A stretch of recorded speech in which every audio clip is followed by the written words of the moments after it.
there is a serious problem inside the ABC with accountability. Now, this is an organisation which should be transparent. It influences Australian discourse and it is expensive. We report on issues at the ABC with the same vigour that we report on issues in the health sector, state schooling, or even a police service. If you pay for a statutory body, we will try our best to hold it to account with news and analysis. Now, that's always been the deal.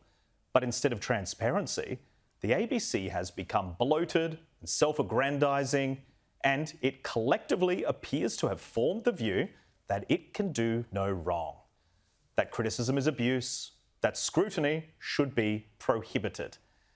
If we report on the litany of editorial failures in that newsroom, such as major failures in Middle East reporting or fake gunshots smearing the name of a soldier, well, we become targets of taxpayer-funded hostility.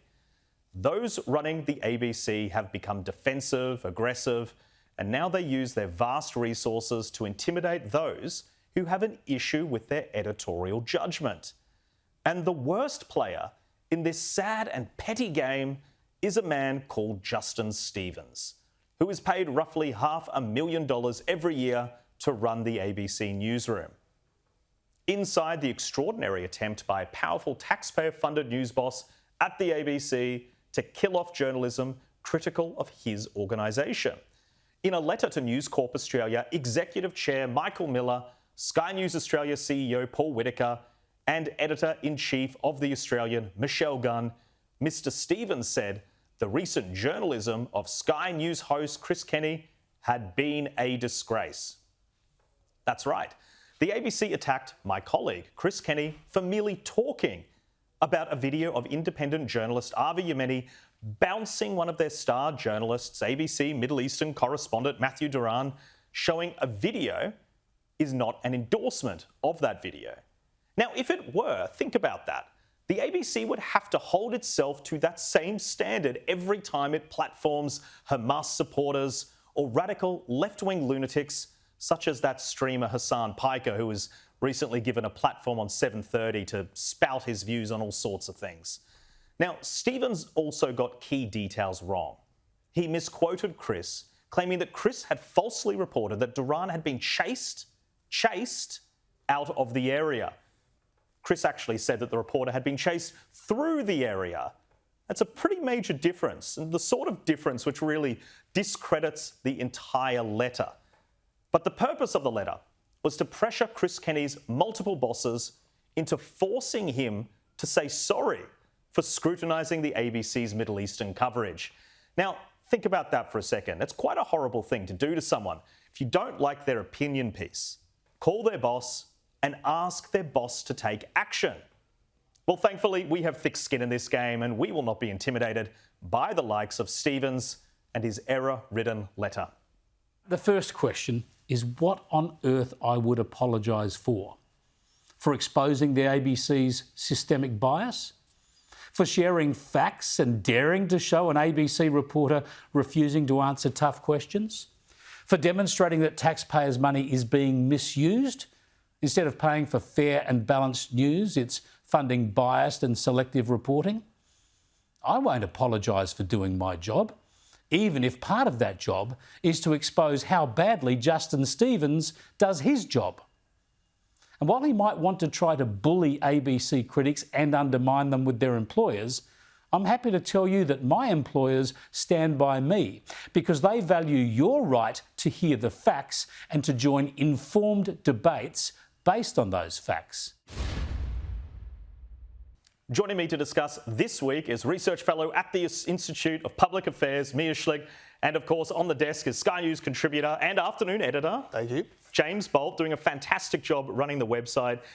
You did a fantastic job with this story last night, actually, on this letter about Chris Kenny, putting pressure on him to not talk negatively about the ABC's reporting.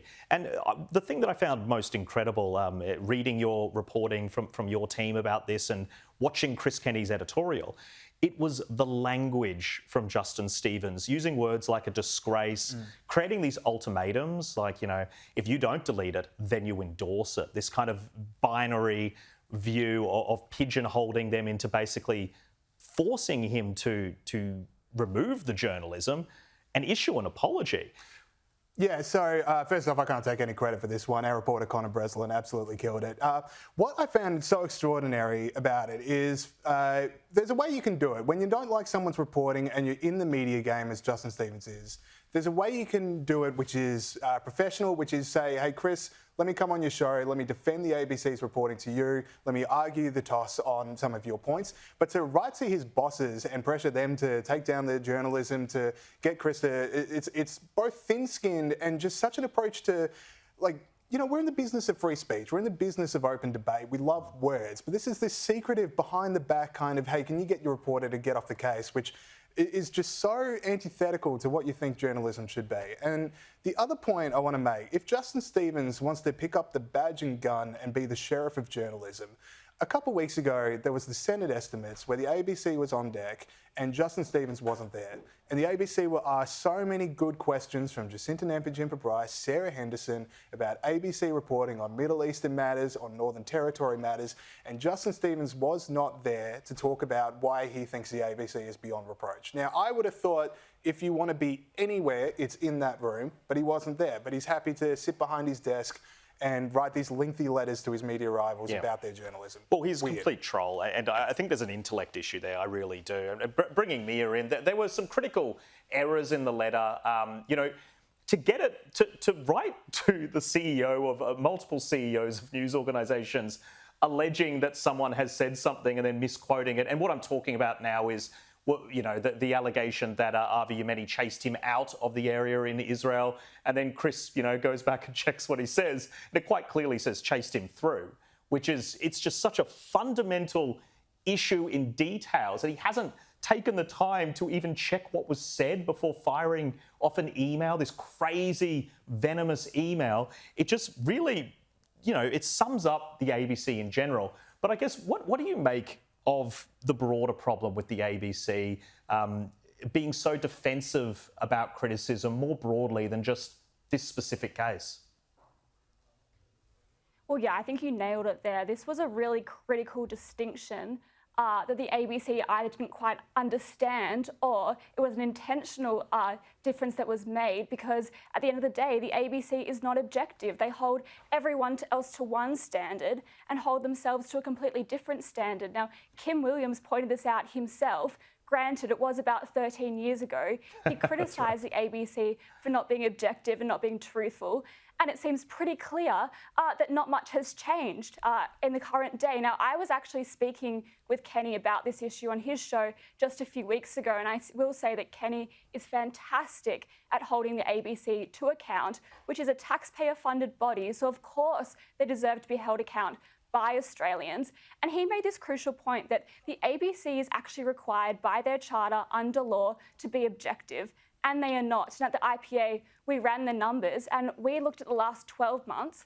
Now, in the last 12 months, the IPA has made about 300 appearances in the ABC media. Now, the left-wing Australian Institute has made about 3,000 appearances. So they appeared 10 times more than an institution like the IPA. So the ABC is not objective.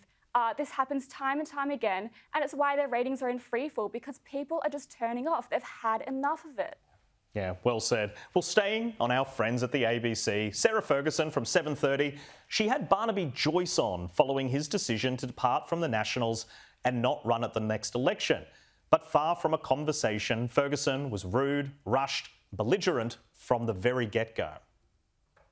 I apologise for any disruption that these circumstances may occur, but it will not disrupt my office's focus on them. Okay, well, having got that out of the way, to the point, yes, thank you. And going to the point.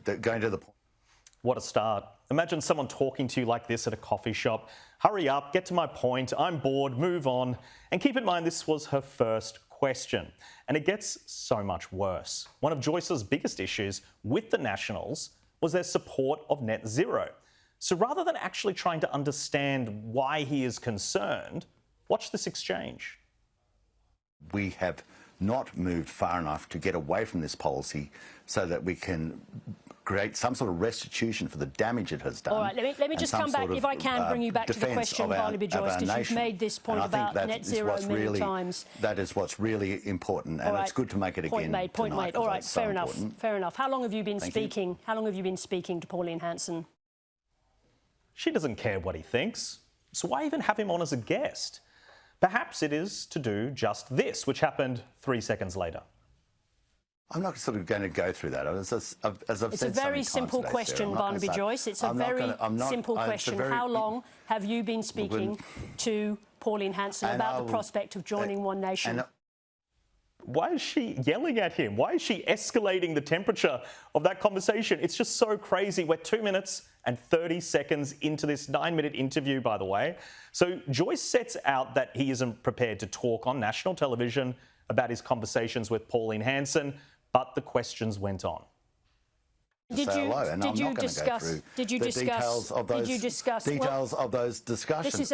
This is a simple question. For the sake of the voters of New England. It's a simple question, but I'll give the answer that I wish, OK? It's a simple question, but I'm not going to start discussing private discussions with other people. Otherwise, they're no longer, Sarah, private discussions. Have you discussed running on the Senate ticket for One Nation in New South Wales? As I've said, Sarah, I'm not going to discuss private discussions, Sarah. And I don't want this to descend into sort of Trump-Zelensky Oval Office scenario, but I'm just not going to discuss private discussions. And then Ferguson doesn't like how Joyce is responding to the questions, so she just starts scolding him.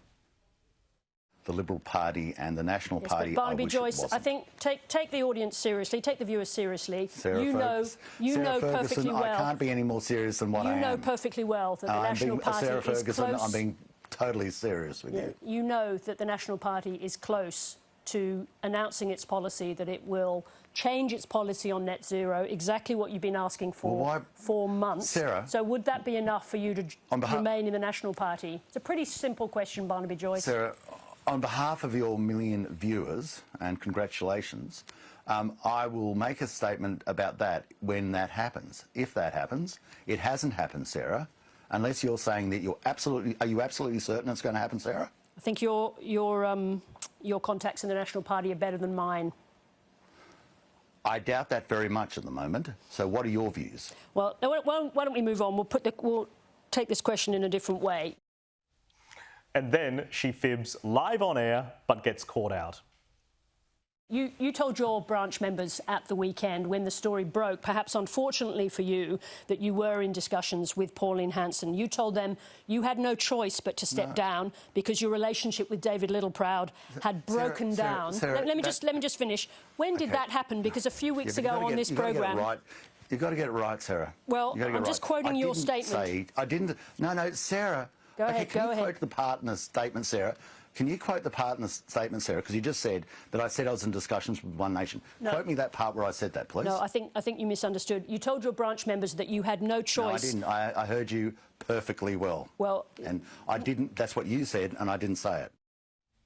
This has to be the worst interview I have ever seen. No attempt to try and understand what the guest is saying or their perspective. No attempt to even be calm and relaxed. But of course, people like Justin Stevens at the ABC think that they do not have a problem with bias at all. Have you ever seen anyone at the ABC do that to a Teals MP or one of their beloved Labor ministers? Never. It never happens. They only do that to Conservatives. And then they have the gall to suggest that all the evidence before our eyes of this very clear bias is false. Well, James, Sarah Ferguson, she does have a very unique interview style, often described, I think, even as her supporters, as combative. But that was on another level because you're not getting any information. It becomes the theatre of this standoff. And then I've just got to ask, why does the ABC need to take a position on these policies for it to get to a heated degree? Why can't the ABC just approach it from a point of neutrality and just have a conversation with someone. Well, because all journalists are biased. I mean, I've said this on the show a few Yeah. times, but the idea that the ABC is just free of bias, they're free of any of their own political leanings, it's false. They're human beings, and we shouldn't hold them up to that standard, but they hold themselves and up that's to the why at the standard bottom of for this taxpayer show funding. we've got a little bar that says opinion, Because that's it's what people quite tune in clearly for. opinion, and we're privately funded, and this is an opinion format to have it. Yeah. But that's supposed to be a news and current affairs show. Yeah, so she's let it down. And the other thing, and you mentioned it in the editorial there, which is it was a 9-minute interview, but she's shouting over him within about 30 seconds. So you just think, look, Barnaby's not going to give you the answer that you want the first time you ask it. That does happen in this game. I've produced enough interviews with Barnaby Joyce to know what's happening. But you're not going to, you're going to interrupt him 6 times, and that's going to make him go, well, since you interrupted me a 6th time, here's all my private messages with Pauline Hanson dating back 6 months. We'll read them on air. Never going to happen. But if you're kind to him, if you let him do tangents, maybe you can warm him up a little bit. And I mean, look, sometimes it can be fun for an interview to hand over the keys to Barnaby Joyce to take her where he wants to go. We know that maybe he's going to impersonate a barnyard animal. So I just don't get why you would want to approach it in such a combative way, and you're not going to get the answers that you want doing so. Yeah, and Mia, love to bring you in here. There was a point in that interview where Sarah Ferguson said, treat the audience seriously. And she got quite stern, kind of like a school teacher mode, because Barnaby, his sin was not telling her what she wanted him to say. But that's his prerogative. No one owes anybody anything in these interviews. People can choose to not answer questions.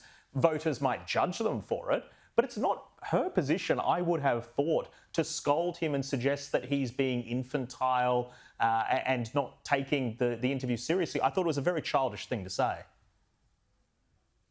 Yeah, absolutely. And I'm sorry, I shouldn't be laughing at that. But yeah, to call Barnaby out for that when the only person who was being infantile in that interview was Sarah Ferguson. And viewers can see straight through it. And to take a Gen Z term, it could have been an email. She had a list of questions that she wanted an answer to. Any good journalist, you might not get the answer that you wanted, but what you do is, as a good journalist, is you engage and you debate and you work through the answers that your interviewee is giving you. But here, Sarah's clearly got a list of questions. She's working through them. She's getting frustrated. And to be honest, I couldn't really see the point of the interview other than Barnaby Joyce doing a fantastic job at pointing out just how terrible the ABC is at displaying 2 sides of the story. And I'll agree with James that, of course, it's human nature. Everyone has a little bit of bias, and we might be able to accept a slight part of that.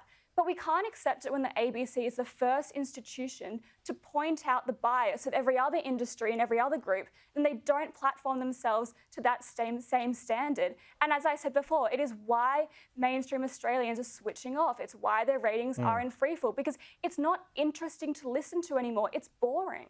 Yeah, totally. And look, if people like Justin Stevens, who are these bosses, if they had any integrity, they would have pulled her aside after that quietly and said, look, that was probably a bit too much. It wasn't down the line. Next time, try to keep your emotions out of it. And that's the problem. It's that the journalists are unchecked. And so they have this culture where they are allowed to take these very provocative, ferocious and inflammatory positions live on air, and no one bats an eyelid